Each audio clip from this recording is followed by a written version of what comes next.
கிறிஸ்துவுக்குள் மிகவும் பிரியமானவர்களே, அன்பின் ஆண்டவரும் அருமை இரட்சகருமாகிய இயேசு கிறிஸ்துவின் நல்ல நாமத்தினாலே உங்கள் அனைவரையும் அன்போடு வாழ்த்துகிறேன். எனக்கு அன்பான சகோதர சகோதரிகளே, இன்றும் இந்த பிப்ரவரி 2024 1ஆம் நாள் இரவிலே, இந்த வல்லமையான இரவு ஜெபத்திலே நாம் நிச்சயமாய் ஒரு வாழ்க்கையின் வெற்றி திருப்புமுனைக்கான தேவ சமூகத்திலே வந்திருக்கிறோம். தேவ சமூகத்திலே என் வாழ்க்கையிலே ஒரு வெற்றி திருப்புமுனை வர வேண்டும்.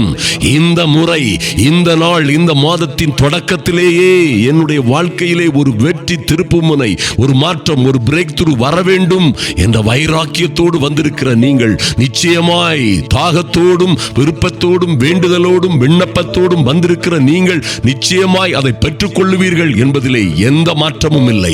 என் அன்பு சகோதர சகோதரிகளே, வேதம் இப்படியாக சொல்கிறது, கர்த்தரிடத்தில் சேருகிறவன் அவர் உண்டு என்றும்.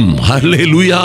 இந்த இரவு ஜெப வேளையிலே தேவ சமூகத்திலே கூடி வந்திருக்கிற இந்த 1ஆம் நாள் அதிகாலை வேளையிலே நீங்கள் வாக்குத்தத்த செய்தியோடு தேவ சமூகத்தில் இருந்த நீங்கள், இன்று அந்த நாளை முடிக்கும் பொழுதும் தேவ சமூகத்திலே வந்து ஒவ்வொரு நாளும் இப்படியாய் தேவ சமூகத்திலே காத்திருந்து அவருடைய வார்த்தைகளை கேட்க விருப்பத்தோடும் வாஞ்சையோடும் நம்பிக்கையோடும் விசுவாசத்தோடும் வந்திருக்கிறீர்களே, நிச்சயமாய் கர்த்தருடைய வார்த்தை சொல்லுகிறது, தேவனிடத்தில் சேருகிறவன் அவர் உண்டு என்றும் அவர் தம்மை தேடுகிறவர்களுக்கு நன்மை செய்வார் என்றும் விசுவாசிக்க வேண்டும்.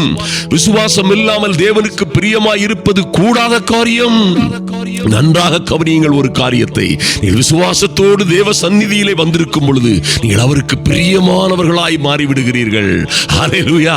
எத்தனையோ பேர் பிரார்த்தனைக்கு விரோதமாகவும் அல்லது பிரேயருக்கும் ஜபத்திற்கும் விரோதமாகவும் நடக்கிறவர்களாகவும் அல்லது அதை மதியாமலும் அதை செய்யாமலும் இருக்கிறவர்களாகவும் காணப்படுகிற தேவ பிள்ளைகளுக்கு மத்தியிலே கூட, புறஜாதிகளுக்கும் மத்தியிலே கூட நாம் வாழ்ந்து கொண்டிருக்கிறோம். ஆனால் நீங்களோ தேவ சமூகத்திலே வந்து நம்பிக்கையோடும் விசுவாசத்தோடும் காத்திருக்கிற நீங்கள் நிச்சயமாய் அவருக்கு பிரியமாய் இருக்கிறீர்கள். அவரை பிரியப்படுத்துகிறீர்கள். அவரை நோக்கி வேண்டுதலும் விண்ணப்பமும் செய்கிறீர்கள். நிச்சயமாய் கர்த்தர் உங்கள் வாக்குக்கு செவி கொடுப்பார் என்பதிலே எந்த மாற்றமும் இல்லை. பாருங்கள், அவர் உண்டு என்றும் அவர் தம்மை தேடுகிறவர்களுக்கு நன்மை செய்வார் என்றும் நீங்கள் விசுவாசிக்கும் பொழுது நிச்சயமாய் கர்த்தர் உங்கள் வாழ்க்கையிலே மகா பெரிய அற்புதமான ஆச்சரியமான அதிசயங்களை அற்புதங்களை நடப்பிப்பார். உங்கள் வேண்டுதலை எல்லாம் நிறைவேற்றுவார். இனி நீங்கள் வீணரும் கனியற்றவர்களாய் இராதபடி, உங்கள் வாழ்க்கை வனாந்தரமும் அவாந்தரமுமாய் இல்லாதபடி ஒரு மகா செழிப்பும் ஒரு மகிமையான மாற்றமும் உங்கள் வாழ்க்கையிலே வரும் என்பதிலே எந்த மாற்றமும் இல்லை. என் அன்பு சகோதர சகோதரிகளே, நன்றாக கவனியுங்கள். விசுவாசம் என்பது காணப்படாதவைகளின் நிச்சயமும், காணப்படாதவைகளின் நிச்சயமும், நம்புகிறவைகளின் உறுதியுமாயிருக்கிறது. நம்பப்படுகிறவைகளின் உறுதி உங்களிடம் இருக்கிறதே, இந்த உறுதி நிச்சயமாய் உங்கள் வாழ்க்கையிலே ஒரு மாற்றத்தை கொண்டு வரும் என்பதிலே எந்த சந்தேகமும் இல்லை. என் அன்பு தேவ பிள்ளைகளே, நிச்சயமாய் நீங்கள் நம்ப வேண்டிய ஒரு காரியம் இருக்கிறது. கர்த்தருக்கு காத்திருக்கிற நீங்கள், உங்களுக்கு, உங்கள் பிள்ளைகளுக்கும் உங்கள் குடும்பத்திற்கும் நிச்சயமாய் ஒரு மாற்றம் வருகிறது. ஒரு மறுமலர்ச்சி வரும். புது பலன் அடைவீர்கள். புது பலன் அடைந்து கழுகுகளைப் போல நல்ல செய்திகளை கேட்பீர்கள். நல்ல வரன்கள் உங்களை நோக்கி வரும். நல்ல காரியங்கள் உங்களுக்கு நடக்கும். மகிமையான காரியங்கள் உங்கள் வீட்டிலே நடக்கும். நிச்சயமாய் கர்த்தர் உங்களை ஆசீர்வதித்து மேன்மைப்படுத்தி உங்களை மகிமைப்படுத்துவார். மாத்திரமல்ல, நீங்கள் பூமி எங்கிலும் வாழுகிற பகுதிகளில் எல்லாம் சுற்றமும் நட்பும் ஊரார் உறவினர்கள் உற்றார்கள் மத்தியில் மாத்திரமல்ல, இந்த உலகம் எங்கிலும் நீங்கள் அவருக்கு சாட்சிகளாயிருப்பீர்கள் என்பதிலே மாற்றமே இல்லை. எப்படி நீங்கள் சாட்சிகளாயிருப்பீர்கள்? உங்கள் நல்ல வாழ்க்கையை, உங்கள் பரிசுத்தமுள்ள ரட்சிப்பின் வழியிலே நடக்கிற அற்புதமான வாழ்க்கையை கண்டு, அதன் மூலமாக நீங்கள் பெற்ற மகிமையான மகத்துவமான வெற்றிகளை கண்டு, உங்களுக்கு ஏற்பட்ட மகத்துவமான காரியங்கள், உங்கள் பிள்ளைகளுடைய வாழ்க்கையிலே நெடுநாளாய் காத்திருந்த உங்கள் பிள்ளைகளுடைய வாழ்க்கையிலே நடந்த நல்ல அற்புதமான காரியங்களை கண்டு நீங்கள் மகிழ்ந்திருக்கிறதை ஊரால் உறவினர்கள் உற்றார்கள் எல்லோரும் பார்த்து ஆச்சரியப்பட்டு, மெய்யாகவே இவர்கள் தேவன் ஜீவன் உள்ளவர், மெய்யாகவே இவர்கள் ஜீவனுள்ள தேவனை ஆராதித்திருக்கிறார்கள், மெய்யாகவே இவர்கள் உண்மையாய் கர்த்தரை ஆராதித்தவர்கள் என்று அறிந்து கொள்ளுவார்கள் என்பதிலே எந்த மாற்றமும் இல்லை. என் அன்பு தேவ பிள்ளைகளே, நிச்சயமாய் கர்த்தர் உங்கள் வாழ்க்கையிலே நீங்கள் நினைப்பதற்கும் வேண்டிக் கொள்வதற்கும் மிகவும் அதிகமான காரியங்களை செய்வார். பாருங்கள், உங்கள் வாழ்க்கையில எப்போ நீங்கள் பரிசுத்த ஆவியானவரோடு நடக்க, அவரால் நடத்தப்பட, அவரால் போதிக்கப்பட நீங்கள் ஆரம்பிக்கிறீர்களோ அந்த இடம் உங்களுக்கு வெற்றி திருப்பு முனை என்பதை மறந்து விடாதிருங்கள். அன்பு தேவ பிள்ளைகளே, பாருங்கள், ஒரு நாளிலே அந்த கெட்ட குமாரன் என்று சொல்லப்பட்ட அந்த இளைய குமாரன், அவன் பாருங்க, வாழ்வதற்கு வழி இல்லாதபடி, உண்ணுவதற்கு உணவும் இன்றி, உடுத்த உடையும் இன்றி, வாழ வழியும் இன்றி வாழ்ந்து கொண்டிருந்த ஒரு மகா கேடான சூழ்நிலையில் இருந்து, மகா மோசமான சூழ்நிலையில் இருந்து அவனுக்கு புத்தி தெளிந்தது. அவன் புத்தி தெளிந்த பொழுது அவன் எழுந்து, நான் என் தகப்பனிடத்திற்கு போவேன் என்று எப்பொழுது முடிவெடுத்தானோ அதுதான் அவனுடைய வாழ்க்கையின் வெற்றி திருப்பு முனை. அருமையான தேவ பிள்ளைகளே, இன்றும் பரிசுத்த ஆவியாகிய தேற்றவாளன் என்றென்றும் உங்களுடனே இருக்கிறவர், உங்களுக்குள்ளே உலாவி உங்களுடனே இருக்கிற தேற்றவாளனாகிய அன்பு பரிசுத்த ஆவியானவரால் நடத்தப்படுங்கள். அவரை பெற்றுக் கொள்ளுங்கள், தாகத்தோடு அவரை கேளுங்கள். ஐயா, விசுவாசிகளாய் இருக்கிற உங்களுக்குள்ளே அவர் வாசம் செய்கிறார் என்பதை மறந்து விடாதிருங்கள். என் அன்பு தேவ பிள்ளைகளே, அவர் உங்களுக்குள்ளே வாசம் செய்கிறவர். ஐயா, சத்திய வசனமாகிய சுவிசேஷத்தை நீங்கள் கேட்டு விசுவாசிகள் ஆன பொழுதே பரிசுத்த ஆவியினாலே முத்திரையிடப்பட்டிருக்கிறீர்கள் என்று வேதம் சொல்லுகிறது. நீங்கள் எப்பொழுது விசுவாசிகளாய் மாறினீர்களோ அப்பொழுதே நீங்கள் பரிசுத்த ஆவியினால் முத்திரையிடப்பட்டிருக்கிறீர்கள் என்று வேதம் சொல்லுகிறதே. அது போலவே நீங்கள் அப்படியாய் வாழும் பொழுது அன்பு தேவ பிள்ளைகளை, நிச்சயமாய் அவர் அவங்களை மேன்மையான மகிமையான பாதைகளிலே கொண்டு போவார். நிச்சயமாய் மேன்மையான மகிமையான சத்தியத்திற்குள்ளே நடத்துவார். யாரும் எதிர்பாராத, யாரும் நினைத்து பார்த்திராத மகிமையான இடங்களிலே உங்களுக்கு பங்கு கிடைக்க செய்வார். எல்லா பிரச்சனைகள், உபத்திரவங்கள், எல்லா விதமான பாடுகள், எல்லா விதமான துக்கம், துயரங்கள் எல்லாவற்றிலும் இருந்து உங்களுக்கு விடுதலை கொடுத்து உங்களை மேன்மை அடைய செய்கிறவரும் அவரே. ஏனென்றால் அவரை விட்டால் நமக்கு வேறு கதியே இல்லை என்பதை மறந்து விடாதிருங்கள். அன்பு தேவ பிள்ளைகளே, பாருங்கள், பரிசுத்த ஆவியானவரை குறித்து யோவான் 13:14-15 கர்த்தர் சொல்லிய நல்ல வார்த்தைகளிலே, நான் உங்களை திக்கற்றவர்களாக விடேன், நான் உங்களை அனாதைகளாக, அதாவது விசேஷமாய் நீங்கள் ஆங்கில வேதாகமத்தில் பார்த்தீர்களானால் உங்களை திக்கற்றவர்களாக என்ற இடத்திலே உங்களை அனாதைகளாக விடேன் என்று எழுதப்பட்டிருக்கிறது. அப்ப என்னையா செய்வீங்க? உங்களிடத்திற்கு திரும்பி வருவேன். எப்படியா திரும்பி வருவீங்க? மறுபடியும் இரண்டாம் வருகையிலே நீர் வரும் பொழுது திரும்பி வருவீரே நடுவானத்திலே. அப்படியா? இல்லை, அதை சீக்கிரமாய் நான் போவேன். நான் போகாதிருந்தால் உங்களுக்கு நல்லதல்ல. நான் போவேனே ஆகில் என் பிதாவினிடத்திலிருந்து புறப்படுகிறவரும் உங்களிடத்தில் வருகிறவருமாகிய பரிசுத்த ஆவியானவரை உங்களிடத்திற்கு அனுப்புவேன். அவர் வந்து உங்களுக்கு பாவத்தை குறித்தும் நீதியை குறித்தும் நியாய தீர்ப்பை குறித்தும் கண்டித்து உணர்த்துவார். சகல சத்தியத்திற்குள்ளும் நடத்துவார். அவரே உங்களுக்கு உதவியாளராய், துணையாளராய், தேற்றவாளனாய், போதகராய், ஆசானாய் உங்களோட கூட இருப்பார். எத்தனை பெரிய பாக்கியம் பாருங்கள்.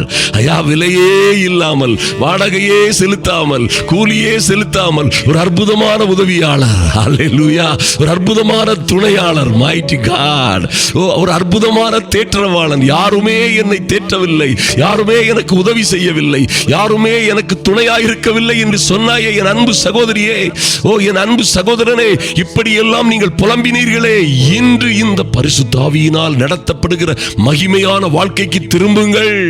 மாம்ச சிந்தை மரணமாயிருக்கிறது, ஆனால் ஆவியின் சிந்தையோ ஜீவனும் சமாதானமுமாயிருக்கிறது. மறந்து விடாதிருங்கள்.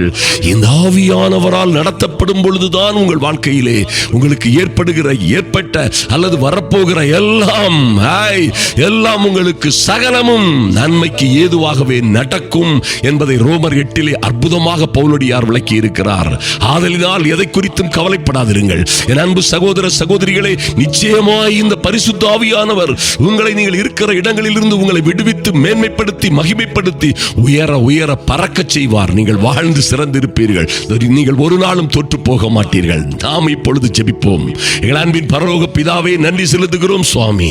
ஐயா, பிப்ரவரி மாதத்தின் இந்த 1ஆம் தேதி இரவிலே இந்த வல்லமையான ஜபத்தின் மூலமாக, மகிமையான ஜபத்தின் மன்றாட்டு ஜபத்தின் மூலமாக உம்முடைய சமூகத்திலே வருகிறோம் சுவாமி. தேவ சமூகத்தில் வந்திருக்கிற ஒருவரும் வெட்கப்பட்டு போகாதபடி, ஒருவரும் கைவிடப்பட்டு போகாதபடி தேவனாகி கர்த்தர் உம்முடைய பிள்ளைகளை நடத்தும்படியாய் ஜெபிக்கிறோம். நன்றி செலுத்துகிறோம் சுவாமி. எத்தனை இடர்பாடுகள், துக்கங்கள், துயரங்கள், ஆபத்துகள் இவர்களை சூழ இருந்தாலும் சரி, எல்லாவற்றிலும் இருந்து இவர்களை விடுவிக்கும்படியாய், இவர்கள் பிள்ளைகளை விடுவிக்கும்படியாய் கர்த்தருடைய ஆவியானவர் இறங்கும்படியாய் ஜெபிக்கிறோம் சுவாமி. நன்றி செலுத்துகிறோம் ராஜா. நன்றியோடு உம்மை துதிக்கிறோம் சுவாமி. ஆவியானவரால் நடத்தப்படுகிற பிள்ளைகளாய் ஐயா, வெற்றி வாழ்க்கைக்கு, மேன்மையான மகிமையான வாழ்க்கைக்கு பரிசுத்த ஆவியினால் நடத்தப்படுகிற பிள்ளைகளாய் இவர்கள் ஒவ்வொரு பேரையும் என் தேவனாகிய கர்த்தர் கொண்டு நடத்தும்படியாய் பரிசுத்த ஆவியாகிய தேற்றவாளன் ஐயா, எங்களுடைய வேறொரு அற்புதமான அருமையான தேற்றவாளன் என் அன்பு சகோதர சகோதரிகளை நடத்தும்படியாய், உதவியாளராய், துணையாளராய் இருந்து நடத்தும்படியாய், சகல சத்தியத்திற்குள்ளும் மேன்மைகளுக்குள்ளும் நடத்தும்படியாய் நன்றியோடு உம்மை நோக்கி பார்க்கிறோம் சுவாமி. நீர் அப்படியே செய்கிற நல்ல தேவன். இந்த நாட்களிலே இவர்கள் ஐயா, இந்த ஆண்டிலே, இந்த வருடத்திலே, இந்த மாதத்திலே மகிமையான காரியங்களை காணும்படியாய், இதுவரை காணாத மகிமையாயும் அற்புதமும் அதிசயமான காரியங்கள் பிள்ளைகளுடைய வாழ்க்கையிலே தொடங்கும்படியாய் ஜெபிக்கிறோம். அதற்கு விரோதமாக இருக்கிற எல்லா தடைகளும் உடைபடுவதாக, இதற்கு விரோதமாக இருக்கிற எல்லா மாந்திரிக, பில்லி சூனிய, சதி சூனிய எல்லா சக்திகளும் சுட்டரிப்பின் ஆவியினால் சுட்டரிக்கப்படுவதாக என் இயேசுவின் நாமத்தினாலே நன்றி செலுத்துகிறோம் சுவாமி. நன்றியோடு உம்மை துதிக்கிறோம் ராஜா. நீரே பரிசுத்தர். இந்த பிள்ளைகளோடு பேசிய நல்ல வார்த்தைகளுக்காக நன்றி செலுத்துகிறோம். எங்கள் சர்வ வல்லமை உள்ள தேவன் இன்னும் இன்னும் இன்னும் உங்கள் பிள்ளைகளை நடத்தும்படியாய், என் தேவனாகிய கர்த்தருடைய அனுக்கிரகம் பிள்ளைகளோடு இருக்கும்படியாய் ஜெபிக்கிறோம் சுவாமி. எங்கே எங்கே இவர்கள் குறைவுபட்டார்களோ, எங்கே எங்கே இவர்கள் தோற்று போனார்களோ, எங்கே எங்கே சொந்த ஜீவிதத்திலோ அல்லது வீட்டிலோ அல்லது சொந்த சரீரத்திலோ, ஆவிக்குரிய வாழ்க்கையிலோ அல்லது இவருடைய தொழிலிலோ எங்கே எங்கே குறைவு காணப்பட்டதோ அங்கே ஒரு நிறைவு உண்டாகும்படியாய், அங்கே ஒரு மாற்றம் உண்டாகும்படியாய் என் தேவனாகிய கர்த்தருடைய அனுக்கிரகம் நிச்சயமாய் இறங்கும்படியாய் ஜெபிக்கிறோம். அன்பு தேவ பிள்ளைகளை, அவர்கள் அறிந்தவர்கள், தெரிந்தவர்கள், வெறுத்தவர்கள், விரோதித்தவர்கள், விட்டு சென்றவர்கள், கைவிட்டு போனவர்கள், இவர்களை அனாதைகளை விட்டு சென்றவர்கள், இவர்களுக்கு மத்தியிலே கர்த்தர் இவர்களை உயர்த்தி மேன்மைப்படுத்தி மகிமைப்படுத்தும்படியாய் என் தெய்வமே உம்முடைய சமூகத்திலே ஒப்புக் கொடுக்கிறோம். நீர் அப்படியே செய்ய போகிறதற்காக நன்றி செலுத்துகிறோம் சுவாமி. ஐயா, எங்கள் கூட்டங்களுக்காய், இந்த மீடியா ஊழியங்களுக்காய் உதவிகள் செய்த அருமையான அன்பு சகோதரி பொள்ளாச்சியை சேர்ந்த சொர்ணலட்சுமி என்கிற அன்பு சகோதரிக்காக ஜெபிக்கிறோம் சுவாமி. அவருடைய குடும்பமும் கையின் பிரயாசங்களும் ஆசீர்வதிக்கப்படும்படியாய், பேசிய நல்ல வார்த்தைகள் எல்லாம் பலிக்கும்படியாய், கர்த்தருடைய மகிமை இவர்களிலே வெளிப்படும்படியாய், ஆச்சரியமும் அதிசயமுமான காரியங்கள் தொடர்ந்து நடக்கும்படியாய் கர்த்தர் மேன்மைப்படுத்தி மகிமைப்படுத்துவீராக. என் அன்பு சகோதர சகோதரிகள் ஒருவரும் வெட்கப்பட்டு போகாதபடி வாழ்க்கையிலே அதிசயமான காரியங்கள் நடக்கட்டும். அது இன்றே தொடங்கட்டும் சுவாமி. இந்த மாதத்திலாவது இந்த நன்மைகள் நடக்காதா? இந்த மாதத்திலாவது என் வாழ்க்கையிலே ஒரு சுபிட்சம் வராதா? ஒரு மாற்றம் வராதா? ஒரு மனமகிழ்ச்சி வராதா என்று காத்திருக்கிறவர்களுக்கு நீர் இந்த மாதத்திலே அற்புதங்களை, அடையாளங்களை செய்ய போவதற்காக நன்றி செலுத்துகிறோம். நீர் அப்படியே செய்து உம்முடைய பிள்ளைகளை ஆசீர்வதிப்பீராக, மேன்மைப்படுத்துவீராக. அன்பின் ஆண்டவரும் அருமை இரட்சகருமாகிய இயேசு கிறிஸ்துவின் நல்ல நாமத்தினாலே ஜெபிக்கிறோம் எங்கள் அன்பின் பரலோக பிதாவே. ஆமென், ஆமென். அன்பு தேவ பிள்ளைகளே, இந்த பரிசுத்த ஆவியானவர் உங்க வாழ்க்கையில ஒரு மாற்றத்தை கொண்டு வருவதற்கு இவரே அற்புதங்களின் ஆவியானவர். பலத்தினாலும் அல்ல, பலாத்கிரமத்தினாலும் அல்ல. என் அன்பு சகோதரிகளே, இந்த டீச்சிங்ஸை, இந்த போதனைகளை பெற்று ஜெபித்து நீங்கள் நிச்சயமாய் வாழ்ந்து சிறந்திருப்பீர்கள் என்பதிலே எந்த மாற்றமும் இல்லை. கர்த்தர் உங்களை ஆசீர்வதிப்பார், மேன்மைப்படுத்துவார்.